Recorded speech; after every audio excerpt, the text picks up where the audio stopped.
কলকাতা। তোমরা সবাই কেমন আছো? তো আমার সকালটা আমি তোমাদের সাথে শুরু করছি কলেজ যেতে যেতে, কারণ তার আগে ভিডিও করার কথা আমার মনেই ছিল না। আর কলেজে যেতে যেতে হালকা করে লেটও হয়ে গেছিলো আমার, তো ডিরেক্ট ক্লাসে চলে গিয়েছিলাম। আর আমার তো ওখানে বসে বসে খুবই বোরিং লাগছিল। আর দেখো, বেরোতে বেরোতে পুরো অন্ধকার করে দিয়েছে, ইভেন ইফ আমাদের কলেজেও অন্ধকার করে দিয়েছে। তো তারপর আমরা সেজেগুজে একটু বেরিয়েছিলাম চা খাওয়ার জন্য, কারণ শীতের সন্ধে আর চা খেতে বেরোবো না, এটা কি হতে পারে বলো? তাই আমি একটু ঠুমক ঠুমক একটু চাল দিয়ে একটু যাচ্ছিলাম, যাতে সবাই মানে আমাদের সোসাইটির সব ছেলেপুলেরা দেখে আমি পুরো ফিদা হয়ে যায়। আর তোমাদেরকে যেটা বলছি সেটা বেশি না দেরি করে ওই কাজটাকে পূরণ করে দাও। তোমাদের কি আমার ভিডিও ভালো লাগছে না? লাগছে না?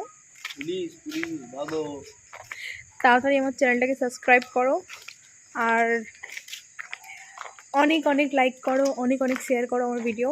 অনেক অনেক ধন্যবাদ। হ্যাঁ, তাড়াতাড়ি তাড়াতাড়ি।